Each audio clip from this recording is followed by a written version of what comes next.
Անապահովության գնահատման համակարգով անապահով ճանաչված ընտանիքի աշխատունակ անձանց համար կարճաժամկետ ուսուցման դասընթացի կազմակերպման և զբաղվածության ապահովման ծրագիրը հաստատելու մասին հարցը։ Զեկուցող աշխատանքի և սոցիալական հարցերի նախարարի տեղակալ Աննա Ժամակոչյան։ Համեցեք տիկին Ժամակոչյան։ Շնորհակալ եմ մեծարգո վարչապետ, հարգելի գործընկերներ։ Առաջարկվող միջոցառման նպատակն է, ինչպես վերնագիրը հուշում է, անապահովության գնահատման նոր համակարգով անապահով ճանաչված ընտանիքների աշխատունակ անձանց տնտեսական ակտիվացումը և կայուն զբաղվածության ապահովումը։ Գիտենք, որ նոր համակարգը փորձարկում են երկու մարզերում, Կոտայքի և Սյունիքի մարզերում, ուստի միջոցառումն էլ առաջարկում է տրամադրել աջակցություն այս մարզերի գործատուներին, որոնք մեր շահառուներին զբաղվածություն կառաջարկեն 3 ուղղություններով՝ ուսուցում և աշխատանքի ընդունում, աշխատանքային փորձի ապահովում և աշխատանքի ընդունում և պարզապես աշխատանքի ընդունում։ Առաջին եղանակով, եթե զբաղվածությունը ապահովում է, ապա գործատուին աջակցում ենք հիմնականում ըստ էության 2 մասով։ Միջոցառման միջոցով պետությունը գործատուին կփոխհատուցի այն կրթական ծախսերը, որոնք կպահանջվեն շահառուին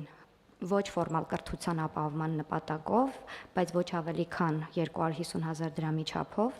Երկրորդ բաղադրիչը այս ուղղությամբ պետությունը կապահովի նաև գործատուին աջակցություն առնվազն 6 ամիս ժամկետով կնքված աշխատանքային պայմանագրի դեպքում 6 ամիս ժամկետով ամսական 50,000 դրամի չափով շահառուի աշխատավարձից հաշվարկվող հարկերի և պարտադիր վճարների փոխհատուցումը, և այսպիսով կունենանք առնվազն 6 ամիս կրթություն, ոչ ֆորմալ կրթություն ստացած շահառուի հետ պայմանագրի կնքման պարտադիր պահանջ։ Երկրորդ ուղղությամբ, երկրորդ դեպքում գործատուն պարզապես կնքում է պայմանագիր, կրկին նվազագույնը 6 ամիս ժամկետով աշխատանքային պայմանագիր մեր շահառուներից որևէ մեկի հետ, և այս դեպքում ունի հնարավորություն առնվազն առաջին 3 ամսվա ընթացքում ապահովելու որոշակի, այսպես ասած, պրակտիկա կամ աշխատանքային փորձառություն, որի շրջանակում գործատուին 3 ամիս ժամկետով մենք կփոխհատուցենք աշխատավարձի վճարման համար ամսական 165,000 դրամ, ներառյալ հարկեր, պարտադիր վճարներ։ Գործատուի մոտ աշխատանքային փորձառությունը այս 3 ամսյա անցնելուց հետո եւս 3 ամիս կստանա գործատուն աջակցություն արդեն նորից նույն առաջին բաղադրիչի նման աշխատավարձից հաշվարկվող հարկերի եւ պարտադիր վճարների փոխհատուցման ձևով մինչեւ 50,000 դրամի չափով։ Երրորդ բաղադրիչը, երբ որ պարզապես կկնքի պայմանագիր գործատուն շահառուներից, անապահով ճանաչված շահառուներից որևէ մեկի հետ, ապա կստանա աշխատավարձի սուբսիդավորման աջակցություն եւ ունենք 2 եղանակ, եթե աշխատանքային պայմանագիրը կլինի 6-ից 11 ամիս ժամկետ, կունենա 6-ից 11 ամիս ժամկետ, ապա կսուբսիդավորենք 50%-ի չափով աշխատավարձի, բայց ոչ ավելի քան 50,000 դրամը ամսական, եւ 12 եւ ավելի ամիսների դեպքում կնքված պայմանագրի դեպքում մենք ունենանք 6 ամիս ժամկետով գործատուին աջակցություն, ամսական աշխատավարձի 70%-ի չափով սուբսիդավորում, բայց ելի ոչ ավել, քան նվազագույն ամսական աշխատավարձի չափն է 75,000 դրամը։ Ծրագրով մեր միջոցառումը նաև նախատեսում է որոշակի ռիսկերի զսպման գործիքներ, մեխանիզմներ, այսինքն հետգանձման եղանակներ եւ գործատուից եւ շահառուից ծրագրի պահանջներից շեղվելու դեպքերում միջոցառումը իրականացվելու է եւ իրականացվում է e-work AM համակարգի միջոցով, սա մեր զբաղվածության կամ այսպես ասած աշխատանք փնտրողների եւ գործատուների համատեղման այն համակարգն է, որտեղ մի կողմից գործատուները փնտրում են աշխատողներ, մյուս կողմից աշխատանք փնտրողները գտնում են համապատասխան հաստիքներ, այս ուրեմն գործիքի միջոցով այս համակարգը արդեն մշակված է նոր տեղեկատվական կենտրոնի կողմից եւ այս գործիքի միջոցով է իրականացվելու միջոցառումը իր բոլոր 3 բաղադրիչներով։ Միջոցառումը բխում է 24 թվականի դեկտեմբերին կառավարության հաստատված 2025-2031 թվականների զբաղվածության ռազմավարական ծրագրից եւ իհարկե անապահովության նոր համակարգի բարեփոխումներից։ Շնորհակալություն, խնդրում եմ դիտարկել, քվեարկել։ Շնորհակալ եմ տիկին Ժամակոչյան, հարգելի գործընկերներ, անապահովության գնահատման նոր համակարգի ռազմավարական նպատակը աջակցել մարդուն, որ հաղթահարի աղքատությունը, աղքատությունը հաղթահարելու գործիքը, ինչպես խոսել ենք, աշխատանքն է։ Եվ մենք հիմա հետևյալ տրամաբանությամբ ենք գնում, որ անապահով գնահատված ընտանիքի աշխատունակ անդամին առաջարկելու ենք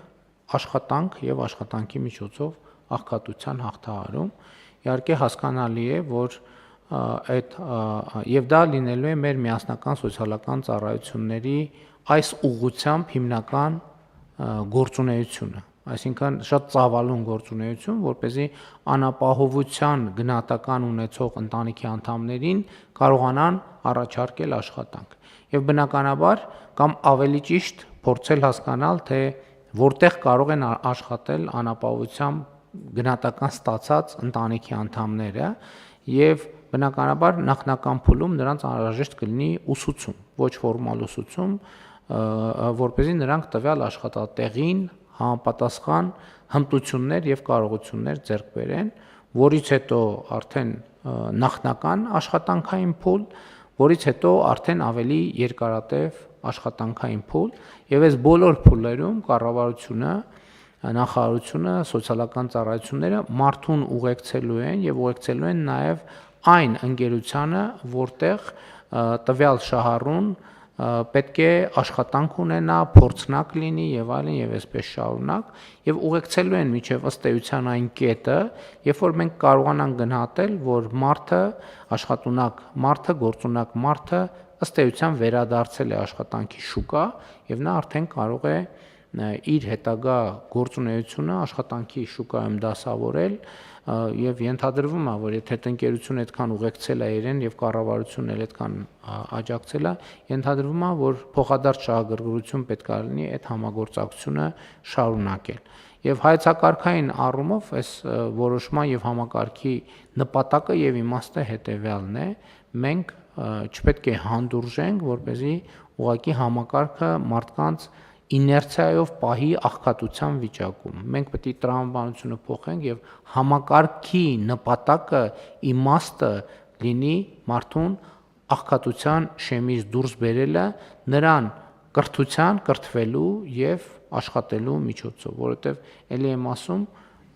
աղքատությունը հաղթահարելու ուրիշ ճանապարհ պարզապես գոյություն չունի։ Եվ սա է միակ ճանապարհը, որով հնարավոր կլինի աղքատությունը հաղթահարել։ Ճիշտ շարադրեցի ամեն ինչ տիկին ժամանակոչի։ Շատ ճիշտ, մեծարգո վարչապետ, ես ուզում եի ասել, որ մենք ընդհանուր առմամբ մեր անհատական մոտեցումը վերաբերում է ոչ միայն զբաղվածության ապահովմանը, այսինքն մենք ամեն սոցիալական դեպքի հետ անհատական աշխատանք ենք պլանավորում անել եւ ըստ էության ծառայությունների մնացած բոլոր կարիքները եւս բավարարել ընտանիքներին, եթե օրինակ համապատասխան ծառայություն է անհրաժեշտ, խորհրդատվություն է անհրաժեշտ, որպեսզի աշխատանքը հնարավոր դառնա, դա եւս համակցվում, այսինքն մենք գործ ունենք սոցիալական աշխատանքի, սոցիալական դեպքի վարմաշրջանակով անհատականացված բոլոր այս խոցելի ընտանիքների հետ անհատականացված աշխատանքի հետ գործ ունենք։ Լավ։ Կան այլ դիտարկումներ։ Չկան, ըստ այդմ հարցը դրվում է քվեարկության, ովքեր են դեմ որոշման ընդունմանը, դեմ չկա, որոշումն ընդունված է։ Մեր խնդիրն է նա, որ մենք ինչպես մյուս դեպքերում պետք է պարբերաբար վերադառնանք եւ մոնիտորինգի արդյունքները նայենք։ Համակարգը աշխատում է, թե չի աշխատում։ Եթե աշխատում է, շատ լավ։ Չնայած եթե նույնիսկ աշխատում է, պետք է նայենք, թե ինչ կարող ենք անել, որ ավելի արդյունավետ աշխատի։ Եթե չի աշխատում, ուրեմն պետք է վերադառնանք, տեսնենք ինչն ենք սխալ ձևակերպել կամ որոշել